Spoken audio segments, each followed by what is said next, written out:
c'è qualcuno che sta guadagnando molto in tutto questo e sicuramente qualcuno specula e andrebbe monitorato anche questa cosa.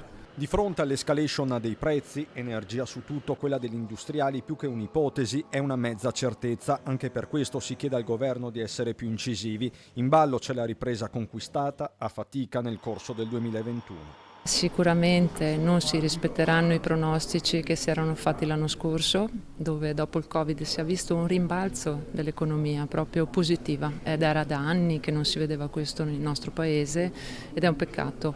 Per sperare servono misure strutturali. Il tetto al prezzo del gas è la principale opzione sul tavolo, ma non è l'unica. Da recuperare c'è parecchio tempo. Intanto non abbiamo fatto una politica lungimirante in passato, quindi non possiamo neanche piangerci addosso, ma la politica non ha fatto quello che doveva fare. Ora forse è troppo tardi, si cercherà di tamponare con delle soluzioni alternative, ma sicuramente è un problema non solo energetico, non solo del gas, ma che tocca un po' tutte le materie. Il messaggio all'esecutivo Draghi è di rimettere l'impresa al centro e non interrompere bruscamente l'andamento positivo della manifattura veneta. Che si venga incontro a quelle che sono le esigenze delle imprese. Io rappresento il mondo delle imprese, per cui sicuramente bisogna capire quali sono gli aumenti e cercare di tamponare almeno questa situazione, sperando che la situazione abbia toccato il fondo e da lì si veda un attimo di luce.